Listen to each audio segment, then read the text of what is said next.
لساني يفقهوا قولي رب زدني علما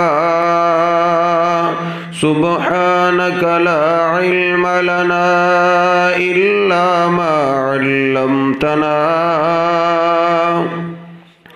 إنك أنت العليم الحكيم. أما بعد فإن خير الحديث كتاب الله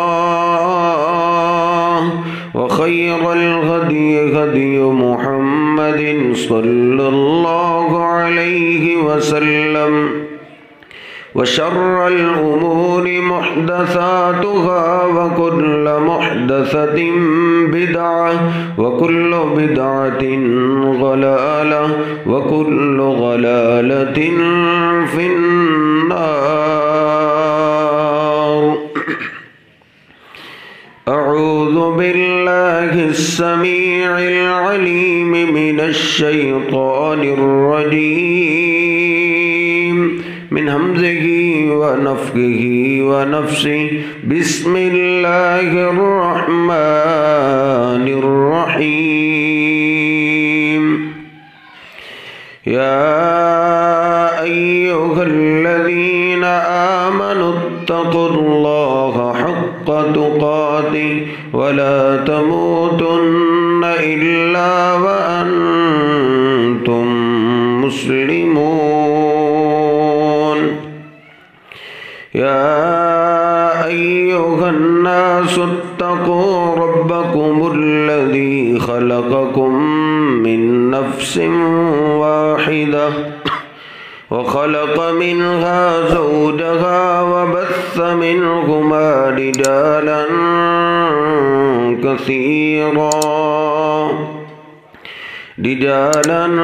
كثيرا ونساء واتقوا الله الذي تساءلون به والأرحام إن الله كان عليكم رقيبا.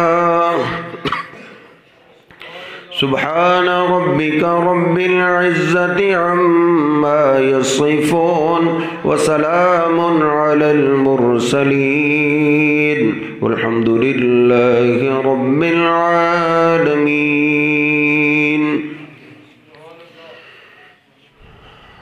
مسلم شریف میں یہ حدیث پاک موجود ہے. حدیث کا نمبر ہے 1631.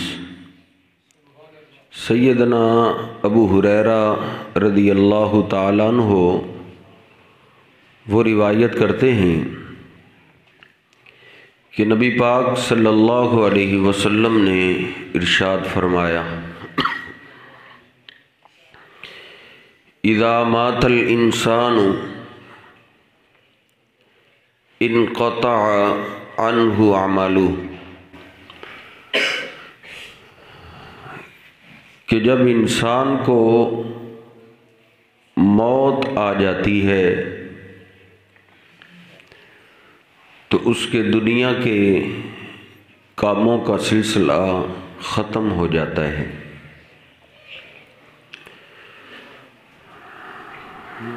اس ساری حدیث پاک پہ غور کیجئے. پہلی بات موت ہے کہ موت ایک اٹل حقیقت ہے. کوئی بھی انسان آج تک مسلمان ہو یا کافر ہو وہ موت سے نہیں بچ سکا. ہم بھی سب دنیا میں رہنے کے لیے نہیں آئے بلکہ یہاں سے جانے کے لیے آئے ہیں. ایک ایک کر کے سب کا جنازہ اٹھنے والا ہے، ایک بھی نہیں بچے گا. ہاں شیطان دھوکہ دیتا رہتا ہے، موت تک اس کی یہی کوشش ہے کہ یہ اپنی موت سے غافل رہے. خصوصاً وہ مالداروں کو زیادہ دھوکہ دیتا ہے. یحسب ان مالہ اخلدا، مالداروں کے دل پہ حملہ کرتا ہے کہ موت تجھے نہیں آئے گی۔ موت تو آتی ہے غریبوں کو، جن کے پاس علاج کے لیے پیسے نہ ہوں۔ تجھے تو تھوڑا سا کچھ ہوا، مہنگا ڈاکٹر تیرے گھر میں تیرے علاج کے لیے آ جائے گا۔ یعنی شیطان اس کو یہی دل میں سمجھاتا رہتا ہے، یحسب ان مالہ اخلدا، کہ تیری دولت تجھے موت سے بچا لے گی۔ حالانکہ ایسا نہیں ہے۔ دنیا میں ایسے ایسے مالدار لوگ گزر چکے ہیں جنہوں نے موت سے بچنے کے لیے اپنے گھر میں 12 ڈاکٹر رکھے ہوئے تھے۔ ہر مرض کا پروفیسر اس کے گھر میں تھا۔ اس کی کوشش تھی کہ میں موت سے بچ سکوں، اتنے ڈاکٹر بھی اس کو موت سے نہیں بچا سکے۔ سیدنا عمر فاروق رضی اللہ تعالیٰ عنہ نبی پاک صلی اللہ علیہ وسلم کی وفات پاک کے بعد، آپ کے جانے کے بعد اپنے آپ کو سمجھایا کرتے تھے، کفا بالموت واعظا یا عمر، اے عمر تیرے لیے تیرے محبوب پیغمبر کا دنیا سے چلے جانا واعظ کافی ہے۔ اگر کوئی عزت کی وجہ سے، محبت کی وجہ سے، پیار کی وجہ سے دنیا میں ہمیشہ رہتا تو تیرے محبوب پیغمبر دنیا میں ہمیشہ رہتے، کیونکہ آپ جیسی محبت کسی کو نہیں ملی۔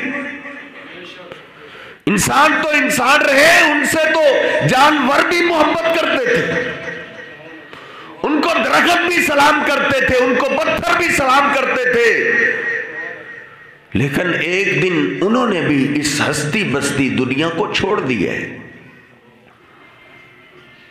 اس لیے موت کو ہر وقت یاد رکھنا چاہیے کہ میرا جنازہ اٹھنے والا ہے۔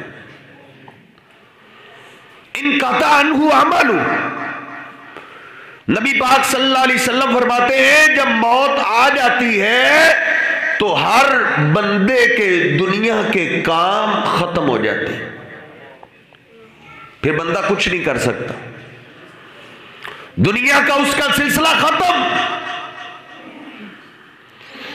پھر وہ اپنے پاؤں سیدھے نہیں کر سکتا، پھر وہ اپنے ہاتھ سیدھے نہیں کر سکتا۔ ہمارے ہاں پاکستان میں یہ عجب جھگڑا چل پڑا ہے کہ مرنے کے بعد سنتے بھی رہتے ہیں اور مدد کے لیے پہنچتے بھی رہتے ہیں۔ حالانکہ نبی پاک صلی اللہ علیہ وسلم فرماتے ہیں جب بندہ فوت ہو جاتا ہے، موت آ جائے تو دنیا کے اس کے کام ختم ہو جاتے۔ اللہ رب العزت فرماتا ہے، 9واں سپارہ ہے سورۃ الاعراف آیت نمبر 157، اللہ رب العزت فرماتا ہے والذین تدعون من دونہ لا یستطیعون نصرکم، اللہ کے سوا غیبی مدد کے لیے تم جن کو آواز دیتے ہو یہ تمہاری مدد نہیں کر سکتے۔ ترجمے والا قرآن گھر میں کھول کے بیٹھیے، 9واں سپارہ ہے سورۃ الاعراف ہے آیت نمبر 197، 197 آیت کا نمبر ہے۔ اللہ کہتا ہے اللہ کے سوا کون ہے؟ اللہ تو اکیلی ذات ہے، اس کی مخلوق سب اللہ کے سوا ہے، سارے انبیاء اللہ کے سوا ہے، سارے اولیاء اللہ کے سوا ہے۔ اللہ کہتے ہیں اللہ کے سوا غیبی مدد کے لیے تم جس کو بھی آواز دیتے ہو وہ تمہاری مدد نہیں کر سکتے۔ آگے اللہ نے کیا خوب چیلنج کیا، اللہ کہتا ہے وَلَا أَنفُسَهُمْ يَنْصُرُونَ، نادان وہ تیری مدد کیسے کریں گے؟ اب ان کے جسم سے روح نکل گئی ہے، اب وہ اپنی مدد بھی نہیں کر سکتے۔ اللہ کی قسم اس میں کوئی حاشیہ نہیں، یہ سادہ لفظوں کا ترجمہ ہے۔ لوگ تجھے دھوکہ دے رہے ہیں، انگریز قرآن پاک کا ترجمہ پڑھ کے اسلام قبول کر رہے ہیں، لوگ تجھے کہتے ہیں قرآن کو ترجمے سے نہ پڑھنا، گمراہ ہو جائے گا۔ اللہ کہتا ہے وَلَقَدْ يَسَّرْنَا الْقُرْآنَ لِلذِّكْرِ فَهَلْ مِن مُدَّكِرٍ، ہم نے قرآن کو آسان اتارا ہے، کوئی ہے قرآن پاک سے نصیحت حاصل کرنے والا؟ اس سے آسان انداز توحید کا کیا ہو سکتا ہے؟ اللہ کہتا ہے وَلَا أَنفُسَهُمْ يَنصُرُونَ، جن کے جسم سے روح نکل جائے وہ اپنی مدد نہیں کر سکتے، ان کا منہ کھلا رہ جائے وہ منہ بند نہیں کر سکتے، آنکھیں کھلی رہ جائے آنکھیں بند نہیں کر سکتے، ہاتھ سیدھے نہ ہو وہ خود اپنے ہاتھ سیدھے نہیں کر سکتے، پاؤں ٹیڑے ہو جائیں پاؤں سیدھے نہیں کر سکتے۔ وَلَا أَنفُسَهُمْ يَنصُرُونَ، اللہ فرماتا ہے اب وہ اتنے کمزور ہو گئے اب وہ اپنی مدد نہیں کر سکتے، کپڑے اتار نہیں سکتے، غسل کر نہیں سکتے۔ ارے نادان اب وہ تیرے محتاج ہو گئے، جب تو اٹھا کے ان کو بھٹے پہ نہ ڈالے وہ بھٹے پہ آ نہیں سکتے، کپڑے اتار نہیں سکتے، خود نہا نہیں سکتے، ان کو بولیے نا بزرگوں چلو ہم نے نہلا تو دیے ہے، چلو اب کفن ہی پہن لو۔ وَلَا أَنفُسَهُمْ يَنصُرُونَ، اللہ چیلنج کرتا ہے نامہ سپارہ اب وہ اپنے کام نہیں کر سکتے، کفن پہنا دیا ہے بول دو، قبرستانی کو چلے جاؤ نہیں جا سکتے، وہ ایک منڈے سے بھی نہیں جاتے، 4 آدمی کندھا دے کے اٹھا کے قبرستان لے جاتے۔ اللہ کہتا ہے وَلَا أَنفُسَهُمْ يَنصُرُونَ، اب یہ اپنی مدد بھی نہیں کر سکتے۔ چلو قبرستان لے گئے، بزرگوں کو کہو اب لاد میں خود اتر جاؤ، لاد میں نہیں اتر سکتے۔ اس سے آسان انداز کیا ہو سکتا ہے؟ چلو لاحد میں اتار دیے، ان کو کہو اپنے اوپر سلیپیں ہی ڈال لے، اپنے اوپر مٹی ڈال لے، ضعف الطالب والمطلوب، کمزور ہو گئے۔ وَلَا أَنفُسَهُمْ يَنصُرُونَ، اب وہ اپنی مدد بھی نہیں کر سکتے۔ کوئی ایک آیت ہی ترجمے والی، ہمارا ترجمہ نہ کھول، اپنی مسجد سے ترجمے والا قرآن نکال لے، کوئی ایک آیت ہی پڑھ لے۔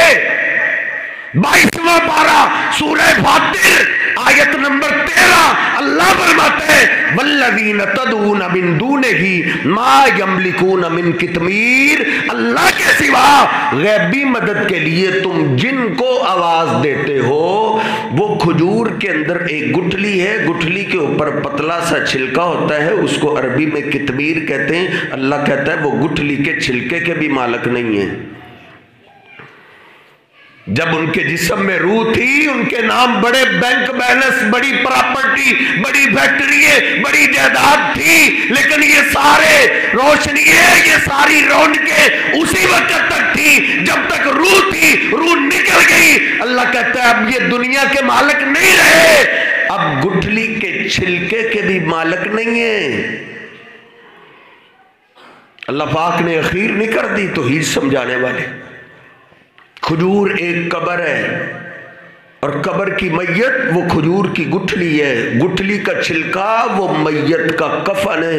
اللہ پاک فرماتا ہے جب بزرگ کے جسم سے بھی روح نکل جائے تو وہ اپنے کپڑوں کا بھی مالک نہیں رہتا۔ اب ساری پراپرٹی ہے ختم۔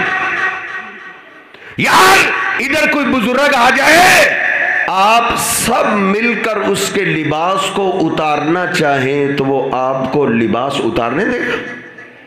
نہیں اتارنے دے گا صاحب۔ ہر ایک کو اپنی عزت پیاری ہے، کون تجھے ہاتھ لگانے دے گا؟ لیکن یہی بزرگ اگر اس کی موت واقع ہو جائے پھر آپ اس کے کپڑوں کو پھاڑ کے بھی اتارتے تو آپ کے ہاتھوں کو روکتے؟ کیوں نہیں روکتا؟ اللہ کہتا ہے ما یملکون من قطمیر، اب اس کے جسم سے روح نکل گئی، اب یہ اپنے کپڑوں کا بھی مالک نہیں رہا۔ اگر قبر کی مٹی اس کے کفن کو چھین کے کھانا شروع کر دے، یہ اتنا کمزور ہو گیا ہے قبر کی مٹی سے اپنا کفن نہیں چھڑا سکتا۔ ابھی بھی نہیں سمجھے؟ سورۃ الحج ہے، 17واں سپارہ ہے، اس کا آخری رکوع ہے۔ اللہ کہتا ہے یا ایھا الناس ضرب مثل فاستمعوا لہ، وہ لوگوں مثال بیان ہو رہی ہے، اس کو کان لگاؤ۔ ان الذین تدعون من دون اللہ، بے شک وہ لوگ جن کو اللہ کے سوا تم غیبی مدد کے لیے آواز دیتے ہو، لن یخلقوا ذبابا، یہ ایک مکھی نہیں بنا سکتے۔ اللہ کی قسم ہے سادہ ترجمہ پیش کر رہا ہوں، آپ کو قرآن پاک سے دور رکھا گیا ہے، اس میں میرا کیا قصور ہے؟ اللہ کہتا ہے لن یخلقوا ذبابا، وہ ایک مکھی نہیں بنا سکتے جو مکھی نہ بنا سکے۔ اور 14 سالہ اللہ کا چیلنج ہے، اللہ کی قسم، کہتے ہیں سائنس بڑی ترقی کر گئی، اللہ کی قسم ہے ایک مکھی نہیں بنا سکتے۔ آگے اللہ نے اس سے بڑی بات کر دی ہے، اللہ کہتا ہے وَلَوِ اجْتَمَعُوا لَہ، کسی ایک کو نہیں، مشرق مغرب شمال جنوب سارے اولیاء کو، سارے انبیاء کو، سارے انسانوں کو جمع کر لو، سب مل کے زور لگائے کس بات پہ؟ ایک مکھی بنانے پہ۔ اللہ کہتا ہے سب مل کر بھی ایک مکھی نہیں بنا سکتے۔ جو مکھی نہ بنا سکے تجھے بیٹا کہاں سے دے گا؟ کوئی بیری والے کے پاس بیٹا لینے کے لیے جا رہا ہے، کوئی نمک والے کے پاس بیٹا لینے کے لیے جا رہا ہے، کوئی کبوتروں کے دانے والے کے پاس بیٹا لینے کے لیے جا رہا ہے۔ اخبار پر اپنی خبریں جا کے سن، ایک عورت بیٹا لینے کے لیے گئی، نادان پیر نے اس کے سر میں کیل ٹھوس دیا۔ آپ کا دل کانپ جانا چاہیے۔ میں کہتا ہوں اس نے صحیح کیا ہے، جو اللہ کا در چھوڑ کے کہیں اور جائے گا وہ اسی لائق ہی ہے۔ اللہ کہتا ہے لن یخلقوا ذبابا، 5 کلو کا بیٹا کیا ایک مکھی نہیں بنا سکتے۔ لیکن کیا کریں، ہم ہیں پاکستانی، پاکستانی لوگ دھوکہ دینے میں بھی ہیرو، دھوکہ لینے میں بھی ہیرو ہے۔ ہمیں تو کئی شعبدہ باز جو اپنے آپ کو پیر سمجھتے ہیں وہ کہہ دیتے میں تیری اینٹ سونے کی بنا دیتا ہوں۔ یہ نادان جاتا ہے سارا بینک بیلنس لے لا کے اس کے قدموں میں ڈھیر کر دیتا ہے، پیر صاحب میری اینٹ سونے کی بنا دو۔ پہلے اس کو یہ بات سمجھ نہیں آتی، پھر جب وہ سب کچھ لے کے چلا جاتا ہے پھر اخبار میں خود چھپواتا ہے فراڈ کیا ہے اس نے نہیں فراڈ کیا، نادان تو نے خود اپنی جان سے فراڈ کیا ہے۔ تجھے نہیں پتا اللہ کے بنائے ہوئے کام کوئی اور نہیں کر سکتا۔ تو سونے کی اینٹ بنوانے کے لیے نکلا ہے، او نادان، اللہ کی بنائی ہوئی مٹی جیسی کوئی مٹی نہیں بنا سکتا۔ اللہ کے کرنے والے کام کوئی نہیں کر سکتا، مٹی نہ بنا سکے وہ تیرے لیے سونا کیسے بنا دے گا؟ تو نبی پاک صلی اللہ علیہ وسلم کی حدیث پاک میں عرض کر رہا تھا، آپ فرماتے اذا مات الانسان انقطع عنہ عملہ، جب آدمی کی موت کا وقت آتا ہے تو اس کے دنیا کے سلسلے ختم ہو جاتے ہیں، پھر اس کے ہاتھ کام نہیں کر سکتے، پھر اس کے کان نہیں کام کرتے، پھر آنکھیں نہیں کام کرتی، پھر اس کے پاؤں نہیں کام کرتے، الا من ثلاث۔ آپ فرماتے ہاں اگر 3 کاموں میں سے کوئی کام زندگی میں کر جائے تو وہ قبر میں بھی چلا جائے تو اس کی نیکیوں کا سلسلہ نہیں رکتا۔ 3 کاموں میں سے کوئی کام کر جائے تو قبر میں بھی اس کی نیکیوں کا سلسلہ جاری رہتا ہے، اس کو ثواب ملتا رہتا ہے۔ وہ 3 کام کون سے؟ پہلا کام آپ فرماتے ہیں بِصَدَقَةٍ جَارِيَةٍ، کوئی ایسا صدقہ کر جاتا ہے کہ اس کے جانے کے بعد بھی لوگ اس سے فائدہ اٹھاتے رہے، کوئی مسجد بنا جائے، کوئی مدرسہ بنا جائے، کسی غریب کے پاس اپنا مکان نہیں ہے اس کو مکان لے کر دے جائے۔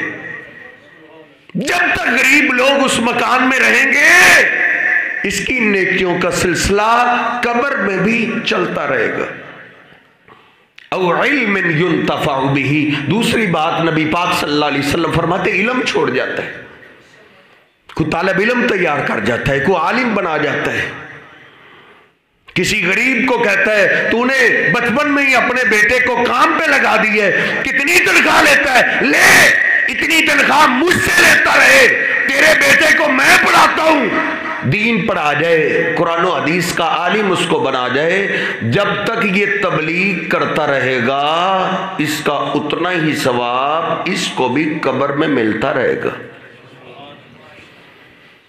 تیسری بات جس پہ آج فوکس کرنا ہے، جس پہ آج آپ نے اور میں نے غور کرنا ہے، وہ نبی پاک صلی اللہ علیہ وسلم فرماتے ہیں وَلَدٍ صَالِحٍ يَدْعُو لَهُ، اگر خوش نصیب نیک اولاد چھوڑ جائے تو اس کی بھی نیکیوں کا سلسلہ جاری رہتا ہے۔ نیک اولاد چھوڑ جائے، بخاری شریف میں نے پڑھا ہے مسلمان آدمی، ایماندار آدمی جب قبر میں ہوتا ہے تو اس کو ہر روز صبح و شام جنت کا اس کا محل دکھایا جاتا ہے۔ اس کی قبر میں اس کی خوشبوئیں آتی صبح بھی شام بھی۔ مسند احمد میں ایک دن وہ دیکھتا ہے میرا بنگلہ پہلے سے خوبصورت ہو گئے، پہلے سے زیادہ عالی شان ہو گئے۔ وہ پوچھتا ہے انا لی ھذا، ہے میرے اللہ اب تو میں نے نیکی کی نہیں، اب تو میں نے عمل کیا نہیں، اب تو میں دنیا میں گیا نہیں، یہ میرا درجہ کیسے بلند ہو گیا ہے؟ اس کو بتایا جاتا ہے باستغفار ولدک لک، تو نیک اولاد چھوڑ کے آیا ہے، آج پھر تیرے بیٹے نے تیرے لیے بخشش کی دعا کی ہے۔ پہلے وہ رو رو کے تیرے لیے بخشش کی دعائیں کرتا رہا ہے، ہم تیرے گناہوں کو معاف کرتے رہے، لیکن آج تیرے گناہ بچے ہی نہیں تھے، سارے گناہ معاف ہو گئے، تیرے بیٹے نے آج بھی تیرے لیے بخشش کی دعا کی ہے۔ گناہ تو تھے نہیں، گناہ معاف کرنے کی جگہ ہم نے آج جنت میں تیرا درجہ بلند کر دیا ہے۔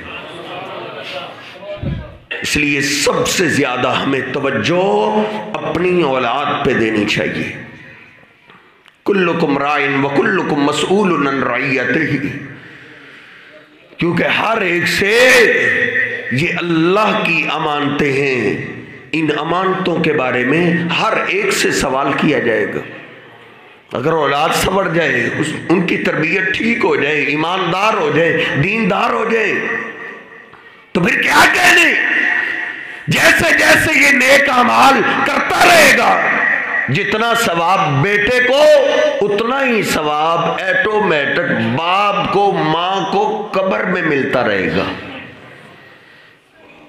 اولاد سنور جائے اس میں بھی فائدہ سب سے زیادہ ماں اور باپ کو ہے، لیکن اگر اللہ نہ کرے ادھر توجہ میں کوتاہی کی، ادھر غلطی کر کے اولاد بگڑ گئی، بے دین ہو گئی، تو یاد رکھیے ہمارے اسلام نے اولاد کے بگڑنے کا سب سے پہلا مجرم محلے دار کو نہیں بنایا۔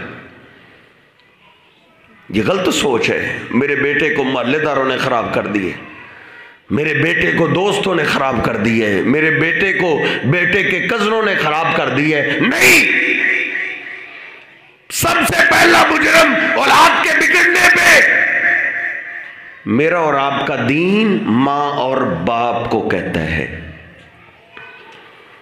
بخاری شریف میں نے 5 جگہ یہ حدیث بات پڑھی ہے، نبی پاک صلی اللہ علیہ وسلم فرماتے ہیں ما من مولود الا یولد علی الفطرہ، جو بھی بچہ پیدا ہوتا ہے وہ فطرت اسلام پہ پیدا ہوتا ہے، اچھی سوچ والا ہوتا ہے، اچھے نظریے والا ہوتا ہے، اس کا دل و دماغ شیشے کی طرح صاف ہوتا ہے، اچھی سوچ، اچھا نظریہ، مسلمان فرما بردار ہوتا ہے۔ تو پھر کئی اولادیں یہودی کیوں بن جاتی ہیں، کئی عیسائی کیوں بن جاتی ہیں، کئی بے دین کیوں ہو جاتی ہیں، کئی بے نماز کیوں ہو جاتی ہیں، کئی اولادیں پھر ماں باپ کی دنیا کی دوزخ کیوں بن جاتی ہے؟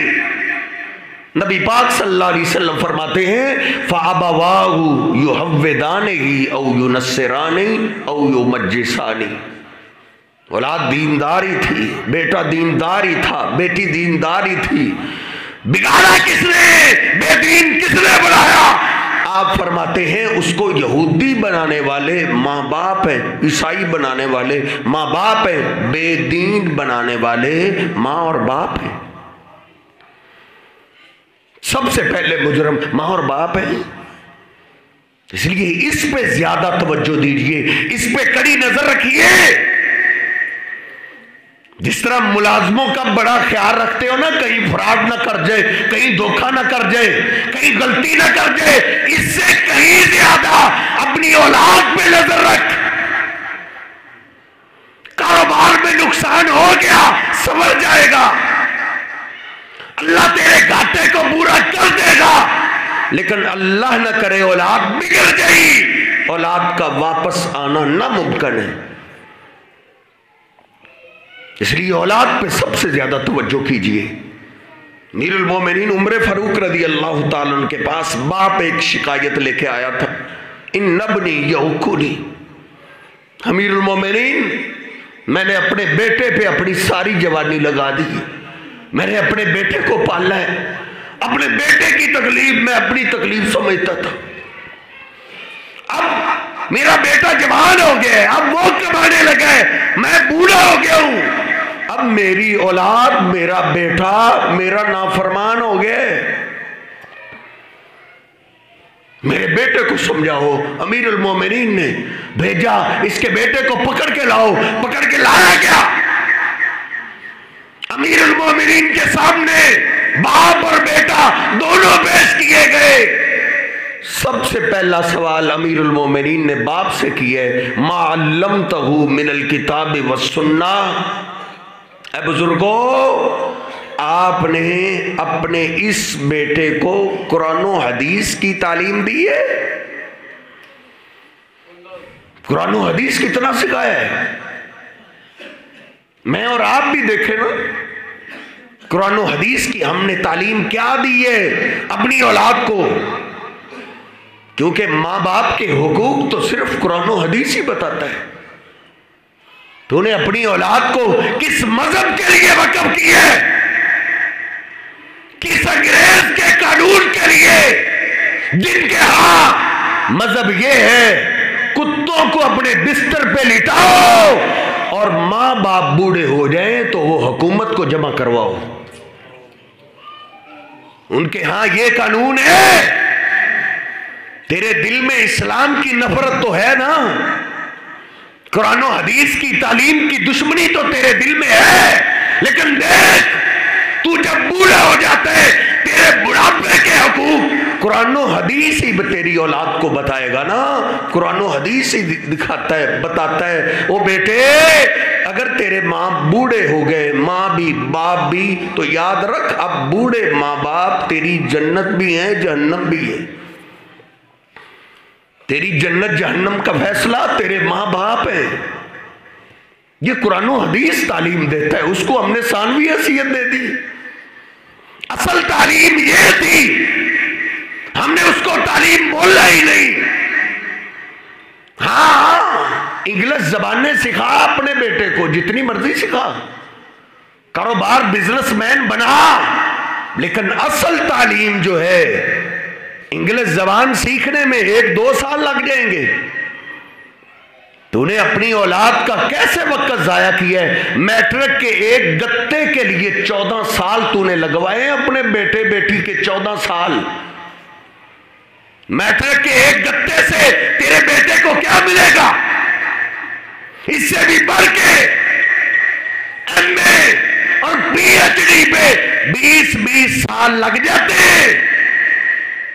20 سال لگانے کے بعد تیرے بیٹے کو ایم اے کی ڈگری مل گئی ہے، ایم اے کی ڈگری۔ آپ نے کیا سمجھا ہے تیری اولاد کا رزق ایم اے کے گتے میں ہے، ایم اے کی ڈگری میں؟ 2500 سیٹیں آئی ہیں پچھلے دنوں ایم اے بیس پہ، اور درخواستیں نوکری لینے والوں کی